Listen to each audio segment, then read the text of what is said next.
Amrish, Deshmukh, and Mike Gibson coming to you live from AHA 2025, and we're talking about a new approach, the META-AF trial, metformin as adjunctive therapy in people who've had ablation for atrial fibrillation. Sounds interesting. What do you do?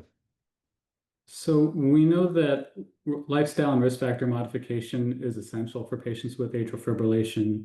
And what we wanted to examine was whether metabolic intervention with metformin could help improve ablation outcomes on top of those lifestyle modifications. And so the study was a randomized study of 99 patients who were receiving catheter ablation. And we selected patients who had obesity or overweight and who are not diabetic getting ablation for atrial fibrillation. And patients were randomized to either take metformin for the year after ablation or to receive usual care. And we primarily looked at the recurrence of atrial fibrillation or sustained atrial tachyarrhythmias. What do you find? So we found a lower rate of recurrent atrial fibrillation and atrial tachyarrhythmias in the patients who received metformin. And we also found that those patients had a lower burden of atrial fibrillation as measured by self-monitoring with hand-heart held EKG monitors as compared to the patients who received usual care. Can you give us a sense of the magnitude of the reduction? It was statistically significant, and how big was it?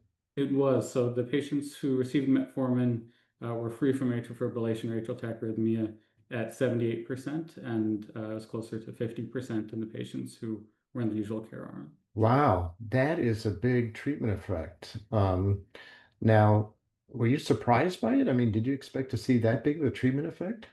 It was a little bigger than we expected. The sample size is obviously on the smaller end, and so there's a possibility that effect size is a bit inflated.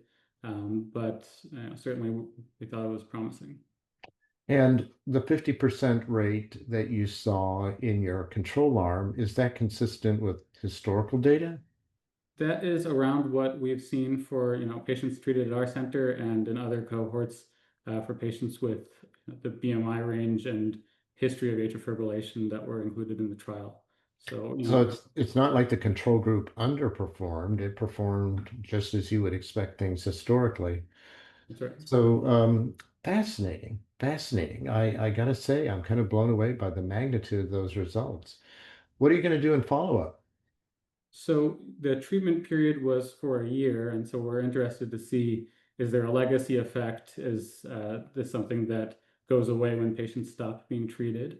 And we obviously have interest in the newer diabetic agents and whether those can produce the same effect or better, potentially with greater tolerability or other advantages. Yeah, when you say newer diabetic agents, are you including in that the GLP-1 agonist?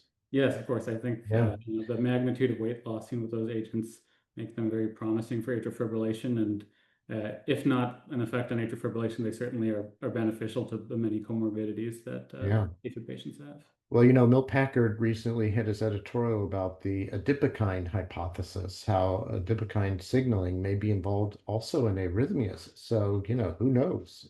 Maybe that was part of the mechanism here. Maybe the GLP-1s may modify that as well. Well, congratulations. You opened up a whole new way we may be able to limit the recurrence in these patients. That's fascinating. Thank you. All right, man. Thanks for joining us here. Thanks to all of you in the audience for joining us here live from AHA 2025.